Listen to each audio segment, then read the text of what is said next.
j'ai l'impression d'avoir été quand même formatée d'une certaine manière et que sans vouloir renier tout cet héritage-là que je trouve extrêmement précieux, comment laisser place à peut-être ce qu'il y a de plus vivant en soi. Enfin, aller du côté des émotions, ça ne veut pas dire abandonner pour autant le côté cognitif et rigoureux, intellectuel.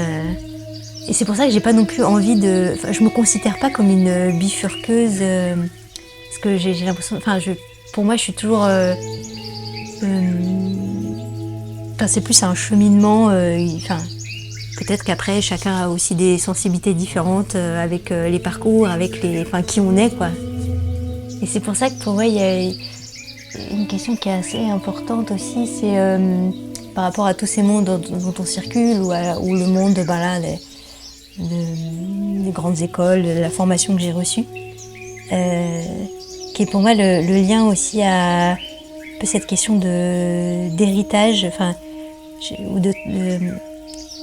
et pour moi il y a une posture à avoir qui est comment ce que j'ai reçu sans le rejeter complètement, enfin, je peux enfin, comment le rendre vivant pour aujourd'hui finalement, et du coup c'est un peu un effort permanent pour enfin, accepter d'être un peu dans cette tension permanente, de pas avoir une place très bien définie dans un monde ni dans l'autre. Mais en même temps, moi j'ai l'impression que je pourrais pas faire autrement. Du coup, je suis en chemin encore et j'essaye encore de fabriquer cette place, et c'est pas encore évident. Et d'ailleurs, je sais pas s'il y a un moment où on se dit bon bah ça y est, c'est fait, ou si c'est en perpétuelle construction. Je pense que c'est plutôt cette deuxième option. Mais par contre, intérieurement, je sens quand même plus de paix et de joie, parce que je me sens plus à ma place et plus vivante en fait dans ce lieu-là, que si je restais sur, enfin justement une place qui peut-être me correspond moins. Et donc dans la tranquillité, je trouve quand même une forme de paix et de joie.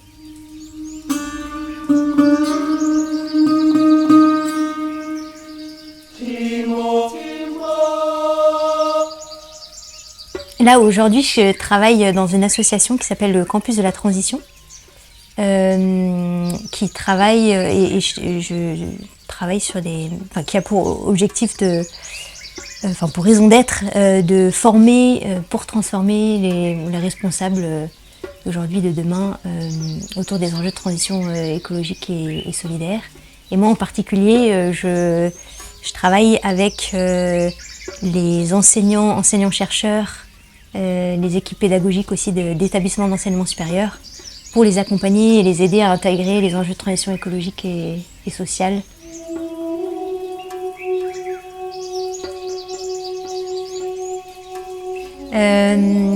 Moi j'ai aussi un parcours de recherche à la base. J'ai fait une école d'ingénieur, après une thèse en sciences de gestion.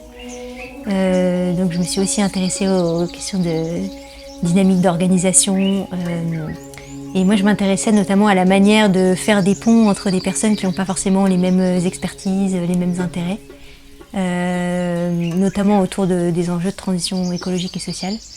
Et j'ai fait ma thèse dans la même école d'ingénieur où j'étais, donc en fait je connaissais déjà les gens. Et cette méthode quoi, de recherche-intervention. Moi je pense que j'aurais pas fait de recherche si ça n'avait pas été de la recherche-intervention, c'est assez similaire à la recherche-action, mais qui est vraiment cet ancrage dans l'action, et que c'est par ce rapport à l'action qu'il y a des choses intéressantes qui émergent aussi d'un point de vue plus théorique de recherche. Et je crois que j'ai bien aimé finalement avoir cette casquette de recherche dans l'action, parce que ça invite aussi à une prise de recul, à des échanges assez poussés, assez profonds, de prendre le temps, d'avoir ces dimensions réflexives, et en même temps justement de voir à quel point ça pouvait aider les autres personnes du projet avec lesquelles je travaillais, par exemple les experts en observation de la Terre, en météo, climat, d'avoir un regard un peu plus sciences humaines et gestion, et en fait je voyais que ça leur donnait aussi des nouvelles perspectives, de nouvelles façons de penser eux-mêmes leur propre action. Et ça, j'ai trouvé que c'était très riche. Et après, j'ai beaucoup été en questionnement sur que faire ensuite. Il y avait des dimensions de la recherche que j'aimais beaucoup, sur le côté, côté exploratoire finalement. Le sujet de la thèse aussi qui me correspondait bien, le fait d'avoir été cet intermédiaire finalement entre deux mondes distants qui ne se parlaient pas forcément, et de voir voilà, quel pouvait être, comment relier ces mondes. Et donc je suis un peu partie à la recherche de qu'est-ce qui me rendait plus pleinement vivante. J'ai exploré de différentes manières. Dans une première phase, j'ai plutôt eu l'envie de finalement comprendre de manière plus justement expérientielle peut-être ce que j'avais pu apprendre aux côtés des scientifiques que j'avais côtoyés pendant ma thèse, donc autour des sciences climatiques, météorologie, sciences de la Terre. Et pour ça, j'avais en même temps cette fascination dans mon imaginaire des stations scientifiques polaires, comme finalement des lieux où il y avait plein de scientifiques de plein de disciplines différentes et de nationalités potentiellement différentes aussi qui se retrouvaient autour de ces enjeux. Et voilà, donc je suis un peu partie sur cette piste, sauf que bien évidemment, j'avais pas forcément c'était pas forcément évident de voir quelle était la porte d'entrée pour pour aller sur ces stations. Mais j'ai entendu parler du Svalbard, qui est un archipel qui appartient à la Norvège, mais qui est bien plus au nord, qui est en même temps une ville avec à peu près 2500 habitants et un centre universitaire dans cette ville. Et du coup, je me suis dit, très bien, du coup, je vais m'inscrire à des cours en sciences de l'atmosphère, en météo, ces trucs-là. Et après, sur place, ce que j'aimais beaucoup, c'était qu'il y avait une grosse partie laissée justement au terrain. On allait sur le terrain, on installait des instruments de mesure, toutes les dimensions un peu humaines aussi qu'il y avait derrière, techniques, d'infrastructures, de quelque chose qui me paraissait un peu abstrait, qui était ces données d'observation de la Terre. Et donc je suis partie pour 4 mois au début, finalement je suis restée 7 mois et demi parce que j'ai pu visiter la station scientifique dans le cadre de ce cours, et en discutant avec les gens, j'ai aussi réussi on m'a donné la possibilité, j'ai demandé, et c'était possible de le faire, d'aller travailler un petit peu sur la station scientifique aussi. Je pense que ce qui a été comblé, c'était ce que je mentionnais avant, peut-être de ce rapport plus concret à ces sciences aux données d'observation de la Terre, et de manière plus générale aux sciences climatiques et météorologiques. Mais par contre, je suis aussi repartie avec cette grande joie aussi au cœur de toutes les rencontres que j'avais pu faire dans ces lieux qui permettent des rencontres entre des disciplines, entre des hommes et un milieu qui le dépasse, quoi. Et donc ça m'a aussi beaucoup interrogée, plutôt en revenant en France, de me dire comment ces dimensions que j'ai pu expérimenter au Svalbard, comment potentiellement les retrouver dans d'autres endroits, mais sans forcément partir à l'autre bout du monde, de façon peut-être moins extrême, moins lointaine. Pour moi, c'était aussi un questionnement autour de comment réussir à articuler dans ma vie l'ancrage et l'ouverture. Parce que je sentais que j'avais justement, j'avais pas envie non plus de passer forcément ma vie sur les routes ou être tout le temps en voyage. Donc d'avoir en même temps besoin d'une forme d'ancrage, mais qu'en même temps cet ancrage me permette l'ouverture, la rencontre, et cette curiosité toujours que j'ai aussi d'avoir des nouvelles histoires de personnes qui viennent de multiples horizons. Et en repartant de là, là j'ai plutôt finalement tiré un deuxième fil de la thèse, qui était cette question de coopération et de comment réussir à relier des mondes distants, en tout cas contribuer à ça. Et c'est finalement voilà, quelque chose que j'avais bien aimé d'avoir pu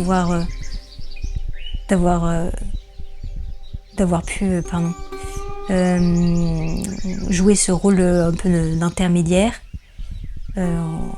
en travaillant sur des méthodes dites de co-design qui permettent justement d'organiser cette rencontre. Et donc là, je suis allée explorer finalement quels étaient les métiers autour du co-design, de la facilitation, mais pas forcément dans le domaine académique. Et l'autre dimension, et ce qui va m'amener à Denis progressivement, c'était de faire des parcours de formation avec l'association Fertile, qui est une association qui est née finalement d'une expérience de vie en collectif, la bascule, je crois que c'était en Bretagne initialement. Et l'idée c'était d'habiter en collectif un bâtiment qui était initialement à l'abandon. Et suite à cette expérience, il y a eu beaucoup d'expérimentations faites sur comment justement créer un collectif avec des personnes d'horizons différents,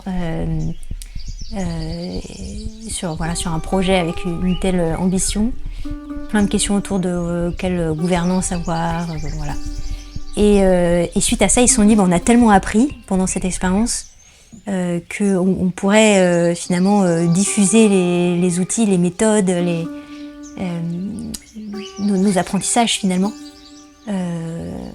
en créant des parcours de formation. Donc c'est ce qu'ils ont fait, avec une pédagogie qui est très loin de la formation où on va juste nous inculquer des savoirs théoriques en restant assis sur une chaise toute la journée. Donc il y a beaucoup de dimensions autour de partage en petits groupes, côté émotionnel aussi, la place laissée aux émotions, une dimension corporelle aussi. Et j'ai trouvé, ça m'a vraiment beaucoup parlé, toute cette approche. Et je dirais que d'ailleurs, ça a répondu à une autre question, une autre peut-être sensation que j'avais à la fin de la thèse, où j'avais l'impression d'avoir traité la question de la coopération, mais plus par la tête et le concept, et qui me manquait des dimensions plus sensibles et que j'avais envie de laisser une place à ces dimensions sans trop savoir par quels moyens. Et suite à ça, il y a une proposition qui nous a été faite pour les personnes qui le souhaitaient de la formation, d'aller habiter dans un autre lieu, dans l'Hérault. Et c'est là où j'en viens progressivement à Denis. Donc un lieu qui s'appelle l'Inattendu. C'est une grande maison qui est installée dans le village de Lunas, dans l'Hérault. Et les propriétaires nous ont très gracieusement permis d'occuper le lieu de janvier à mars, donc pour 3 mois. Et on avait vraiment carte blanche pour faire à la fois des projets pour nous, en fait, pour avoir du temps pour réfléchir à nos propres projets de vie, soit personnel, professionnel. Et puis quelque chose qui m'a beaucoup tenu à cœur, c'était aussi le lien au territoire. Et là-dessus, on a fait plusieurs événements. On a créé un petit festival autour de la thématique de tisser des liens, en invitant les gens du coin. Et c'est aussi dans cette optique-là que j'ai rencontré Denis et Cécile, et que leur projet m'a beaucoup parlé. Et il y a eu beaucoup de sujets d'accroche, parce que Denis était en même temps chercheur, et en même temps travailler ces questions de pédagogie aussi par rapport aux enjeux écologie, de reconnexion au vivant, etc. Et après, il m'a proposé de suivre quelques formations qu'il faisait à la facilitation sur Paris. Et voilà. Et après, quand il y a eu la proposition de l'itinérance, j'ai aussi sauté sur l'occasion en me disant que je faisais totalement confiance à Denis, que ce serait sans doute l'occasion de rencontrer des super personnes. Et c'est venu aussi en conjonction avec la nouvelle trajectoire professionnelle que j'ai prise au campus de la Transition. Parce que c'est une association qui est en même temps un lieu, enfin, qui est un lieu en Seine-et-Marne, un ancien château du XVIIIe siècle avec 12 hectares de forêt. Et l'idée, c'est vraiment à la fois d'expérimenter des choses dans ce lieu, de qu'est-ce que ça veut dire pouvoir avoir un mode de vie plus sobre et convivial. Et en même temps que ce lieu et ces expérimentations soient au service des formations qu'on fait. Et dans les formations qu'on propose, il y a aussi une importance très grande donnée à cette pédagogie de l'expérience et de manière générale on parle d'une démarche tête-corps-cœur. C'est voilà, jouer à la fois sur la dimension de l'intellect, de la tête, utiliser aussi notre corps, le déplacement dans l'espace. Et puis le côté cœur, c'est plus pour le côté aussi des émotions, d'avoir des moments où les personnes peuvent toute authenticité partager. Et donc finalement l'itinérance pour moi résonne assez directement avec voilà cette tentative aussi d'inventer peut-être des nouvelles formes de pédagogie pour avancer sur ces enjeux de transition écologique et sociale qui sont pas évidents.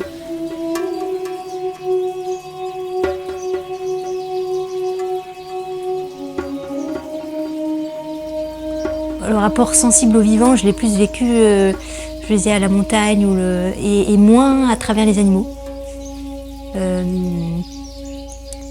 Et du coup, les ânes, voilà, je me disais, bon, on verra bien. Quand j'ai rencontré Denis et Cécile, il y avait cette dimension plutôt d'itinérance. Et à la limite, au niveau des sujets, comme je suis curieuse de beaucoup de choses, et puis même, en fait, je me souviens très bien de Cécile qui m'avait envoyé les différentes itinérances avec les différents thèmes, et je me disais, mais en fait, j'irais bien à la fois celui sur les récits, celui sur la robustesse d'Olivier Amand, aussi sur celui de Denis. Bref, en tout cas, il y avait beaucoup de thématiques qui m'intéressaient. Et après, du fait que j'ai pris ce poste qui porte directement sur les questions de formation, du coup l'objet de l'itinérance de Denis avait aussi énormément de sens, quoi, par rapport à ce nouveau boulot que je commençais tout juste.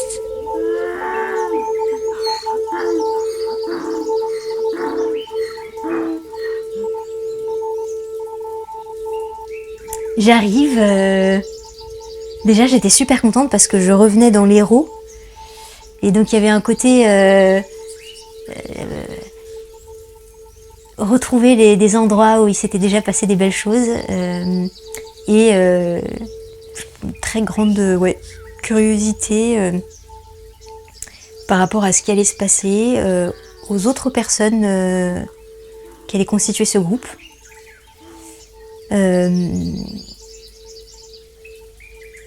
Et ça a tout de suite bien pris. Je me souviens quand on s'était retrouvés à la gare, c'est Karine qui était venue nous chercher, et puis il y avait Aurore et sa fille, et puis on avait commencé du coup à discuter dans la voiture, et je me suis dit, waouh, incroyable, quel parcours de vie, il y a plein de résonances dans tous les sens.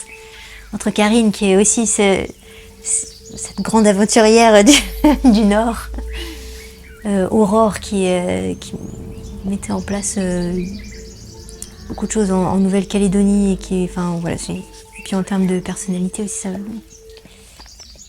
avec ce double rapport entre l'action, la réflexivité, je sentais qu'il y avait à nouveau plein de connexions à faire, et puis j'arrivais le cœur ouvert, disons.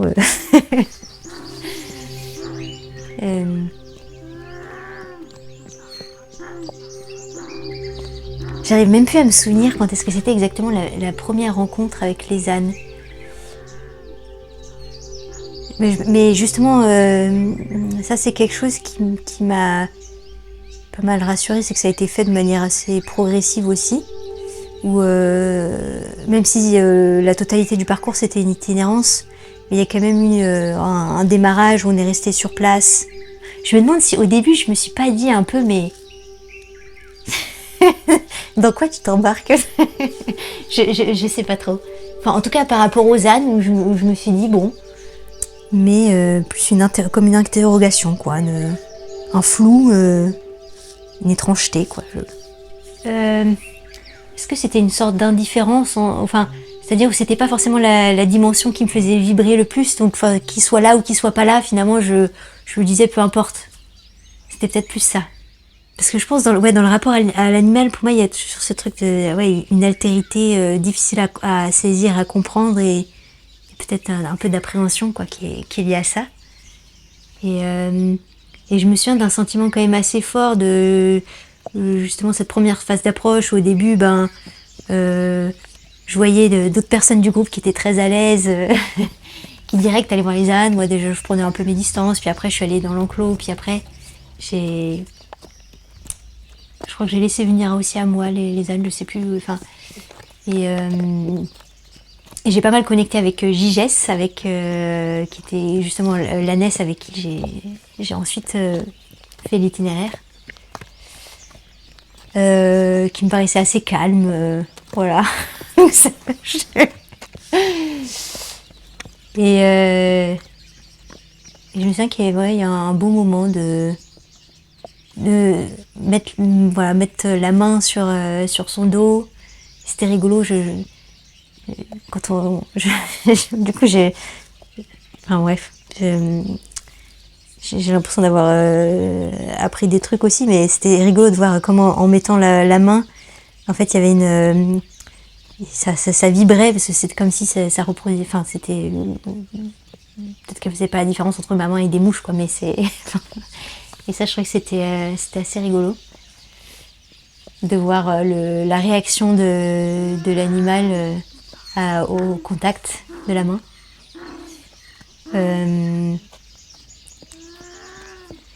Et de voir que je pouvais rester assez paisiblement là. Et puis il y a eu une phase aussi où Karine a apporté aussi justement son regard d'anthropologue, et on a passé aussi du temps à observer, là pour le coup, les ânes derrière l'enclos, puis de voir les mouvements qu'il y avait, voilà ce que ça pouvait dire. Et ça je trouvais que c'était aussi intéressant quand même. Donc il y a eu cette première phase. Et après, effectivement, la mise en route. Il y avait d'abord la partie de prendre soin de l'animal, brosser son poil, préparer les sabots, tout ça, mettre les chargements. Je sais que les premières fois aussi, c'est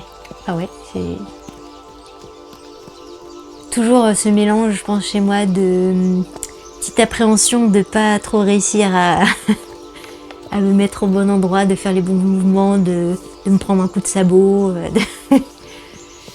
Et puis cette petite joie quand même intérieure de progressivement justement passer des petites barrières, quoi. Mais c'est marrant, et c'est là où justement je trouve que j'ai été surprise par rapport à ce pourquoi je venais initialement. Il y avait cette dimension animale qui n'était pas la dimension principale pour laquelle je venais, mais où je me suis quand même surprise pendant l'itinéraire à justement à l'expérimenter et à voir ce que ça produisait, quoi. Mais c'est sûr que par mon parcours, j'ai été habituée à passer d'abord par le prisme cognitif, ça c'est très clair. Est-ce que j'aurais pu faire autrement ? Après, c'est un peu ce que je retrouve finalement dans les autres. On parlait faire du lien et dans la rencontre. Moi, je crois que ce que j'aime dans les rencontres, c'est justement que ça dépasse complètement, en fait, à chaque fois, ce qui pourrait en être dit, pensé de manière cognitive, mais ce qui a une sorte d'émergence qui est unique à la rencontre et qui se crée.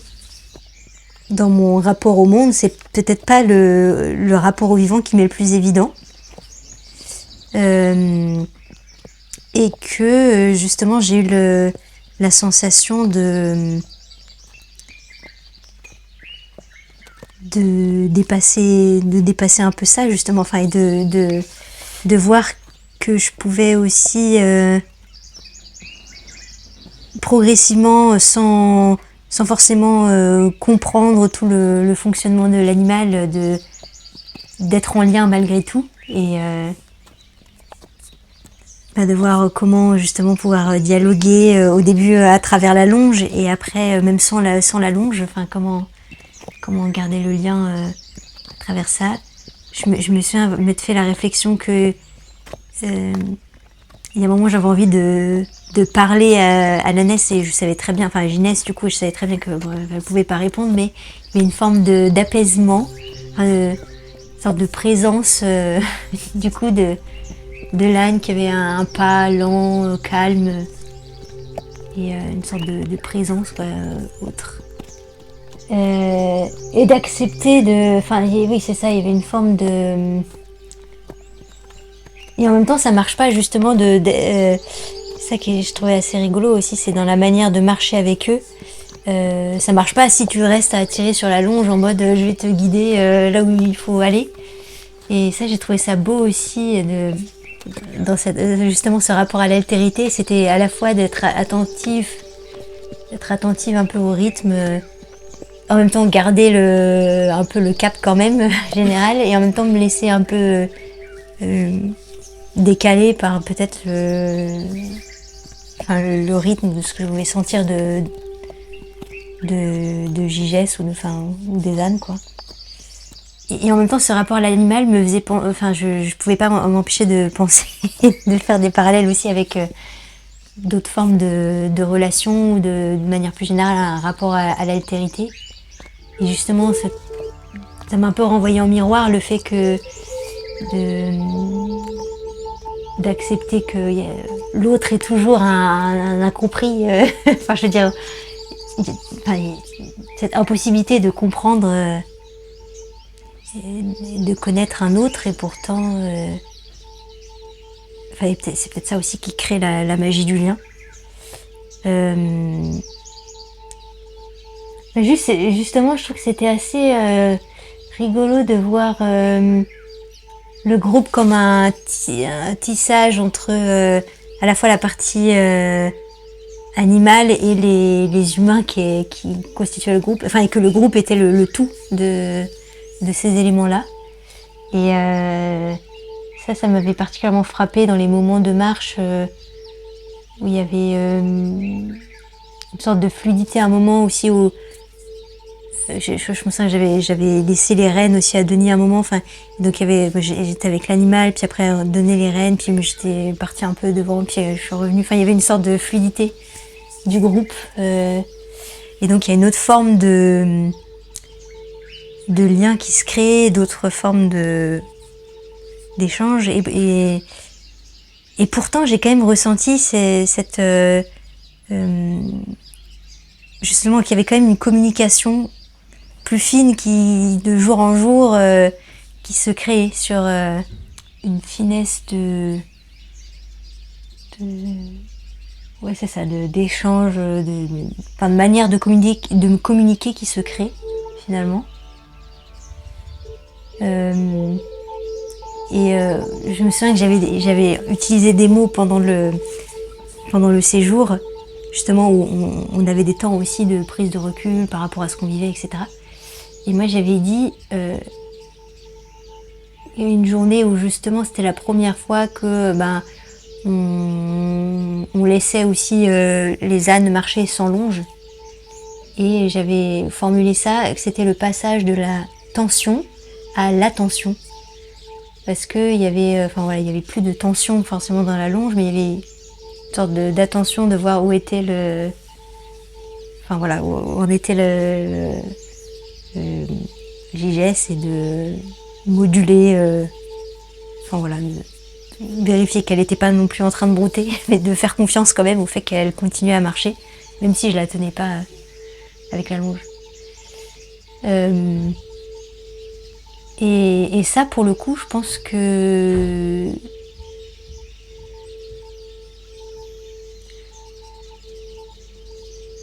ouais, par rapport à justement mon rapport à l'animal dans ce grand paysage du vivant, je pense que pour le coup c'est la première fois que je me retrouve à expérimenter ça finalement. De sortir de cette posture plus d'observatrice distante, à comment je peux entrer en lien avec une altérité qui m'est étrangère, avec laquelle je ne peux pas communiquer avec mes moyens habituels. Et finalement, je trouve que ça fait aussi réfléchir par rapport à notre rapport à l'altérité de manière plus générale. On parlait tout à l'heure qu'est-ce que ça peut vouloir dire relier des mondes distants ou des personnes qui viennent d'horizons très divers. Et c'est marrant parce que je me dis, avec l'animal, il y a un côté très évident finalement qu'on n'est pas dans les mêmes mondes et qu'on se comprend pas forcément. Et je me dis qu'entre humains,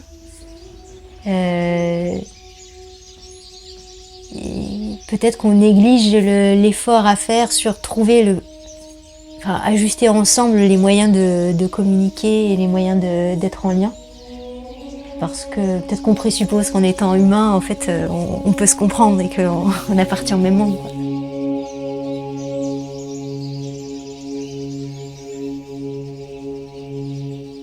Mais justement, c'est intéressant que là, dans cet entretien, on ait aussi pris le temps de revenir un peu sur le parcours, etc. Je trouve que ça me fait réfléchir aussi sur justement la manière que j'ai eu d'apprendre.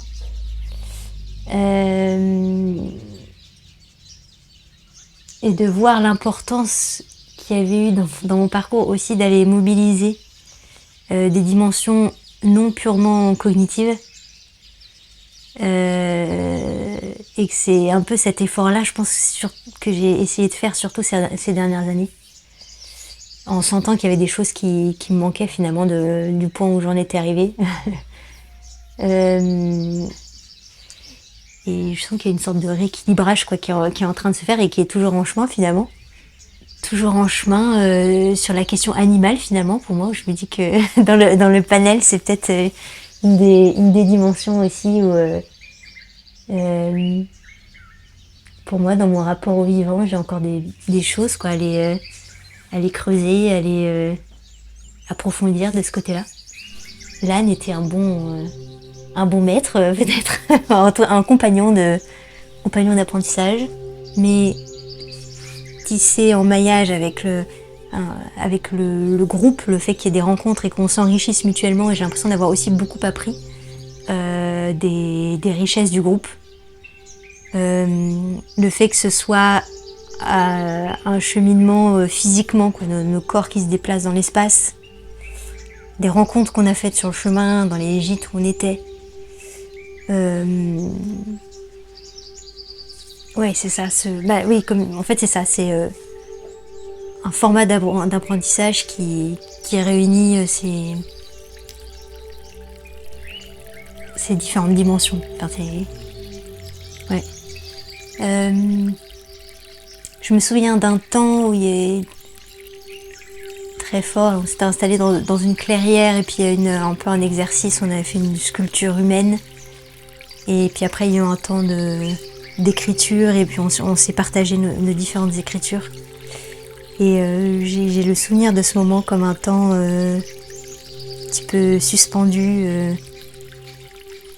Il y avait de la magie qui s'était créée et beaucoup de poésie qui s'échangeait aussi à travers les corps, à travers les mots, à travers le rapport à cette clairière et puis la rivière qui coulait.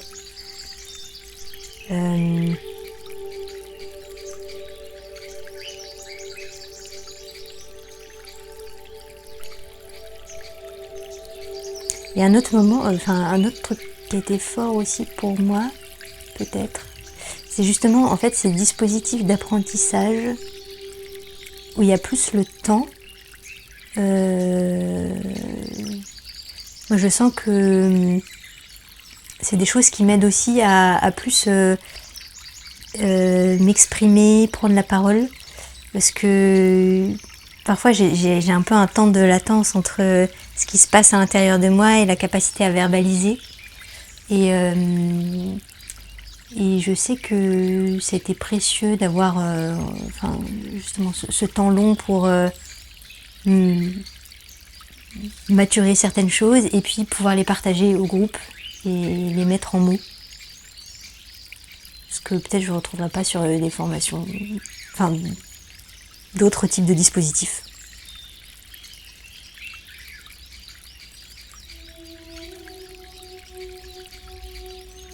Donc je sens que ça m'a aussi, je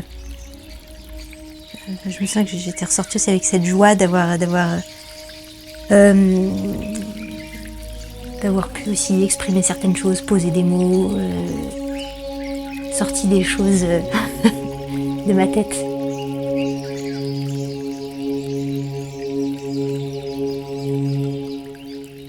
Et c'est fou comme ça résonne avec effectivement mes réflexions du moment. Donc je ne sais pas très bien comment y répondre pour l'instant. Mais justement en ce moment, moi je me pose beaucoup la question de quelle place, quelle juste place. Comme je le disais tout à l'heure, même au sein du campus, moi j'essaye de me dire quelle est aussi ma bonne place là-dedans. Et c'est vrai que j'ai l'impression justement d'être plutôt attirée par les endroits un peu aux interstices. Il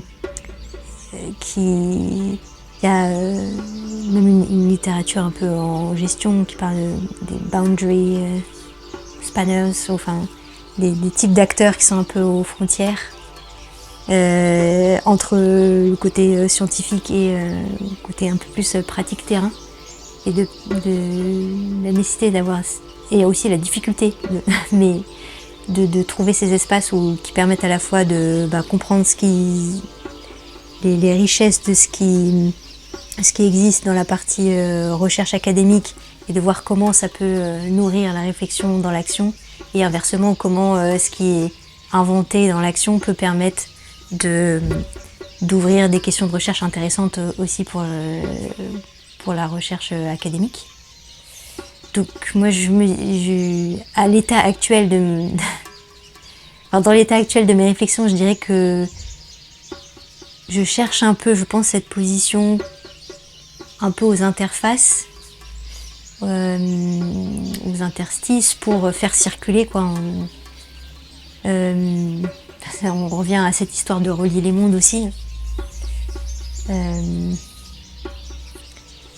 Et c'est peut-être pour ça que pour moi c'est assez important qu'il y ait une forme d'ancrage local, parce que j'ai un peu je pense, ce que j'essaye de trouver, c'est justement un endroit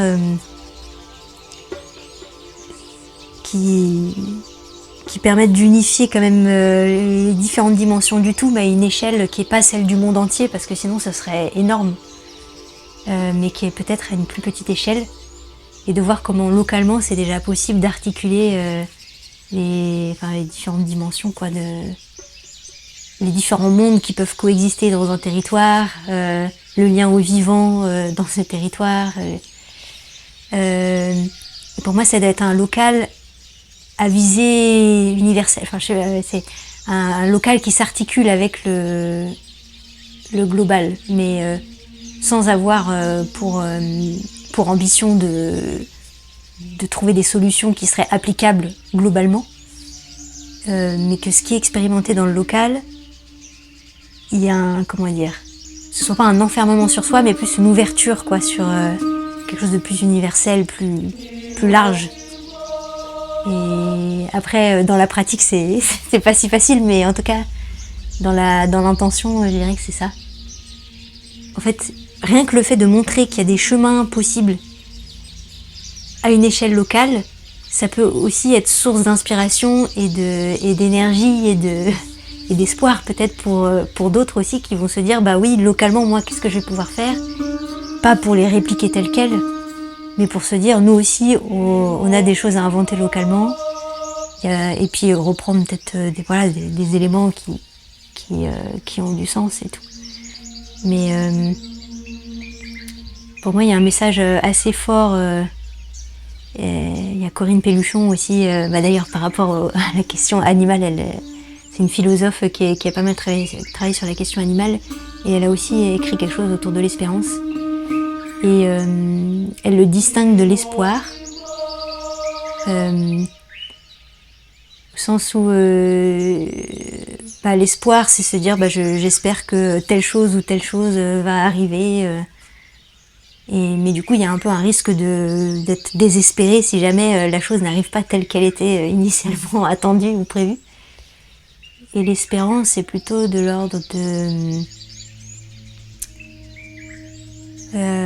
avoir un peu cette attitude dans le présent, confiance dans le présent, de se dire qu'il y a des chemins de possibles qui peuvent s'ouvrir. Et malgré le fait que la situation soit très noire, quoi. Et comment dans ces difficultés-là, il y a toujours de la place pour des choses qui peuvent émerger. Et pour moi, ça reboucle sur cette histoire de rencontre. Parce que j'ai l'impression qu'il y a tellement de choses qui peuvent se jouer dans une rencontre, justement. Parce que c'est ce que je disais, il y a toujours une part d'imprévu, de magie qui peuvent se créer entre deux univers qui se rencontrent. Et en fait, le futur, pour moi, se redessine en chaque rencontre.